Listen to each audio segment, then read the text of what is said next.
Shalom, selamat pagi Bapak Ibu Saudara. Pagi hari ini kembali lagi kita merenungkan firman Tuhan dan marilah kita berdoa. Tuhan yang penuh kasih, saat ini kami datang merenungkan firman-Mu.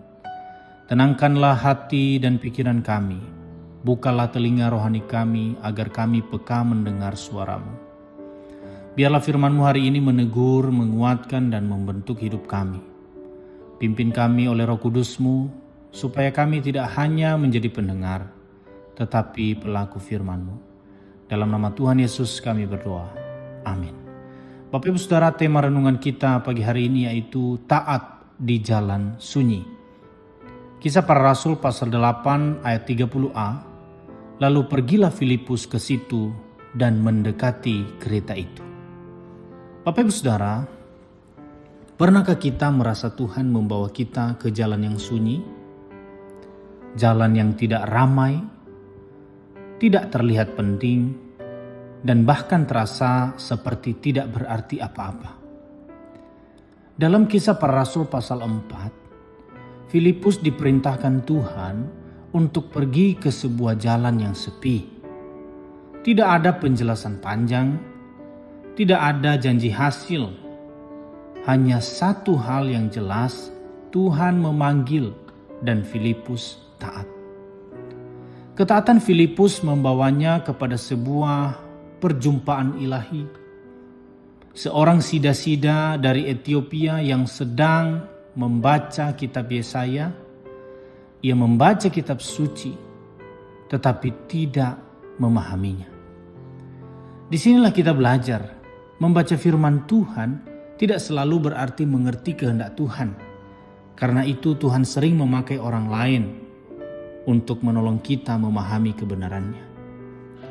Filipus mendekati kereta itu dan bertanya dengan penuh kerendahan hati, "Mengertikah Tuan apa yang Tuan baca?" Dan pertanyaan sederhana itu Filipus memberitakan Yesus.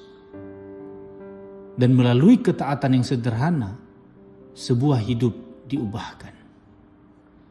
Pembaptisan terjadi bukan di bait Allah, bukan di hadapan banyak orang, melainkan di tengah perjalanan, di tempat yang sederhana. Namun di sanalah kasih karunia Allah bekerja dengan nyata.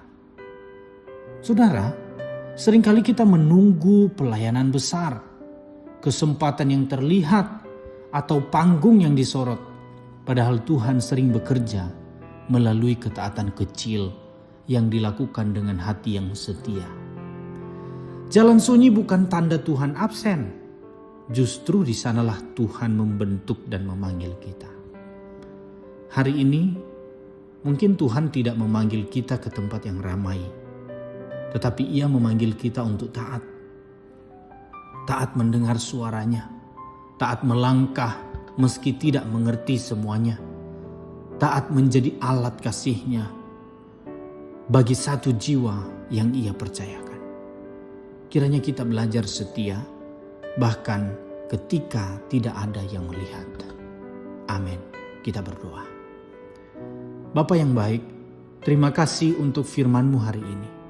Ajarlah kami untuk taat seperti Filipus, meskipun jalan yang Engkau tunjukkan terkadang terasa sunyi dan tidak mudah. Pakai hidup kami menjadi alat-Mu bagi sesama, bukan untuk kemuliaan kami, melainkan untuk kemuliaan nama-Mu. Berikan kami hati yang peka dan langkah yang setia setiap hari. Di dalam nama Tuhan Yesus Kristus kami berdoa. Amin.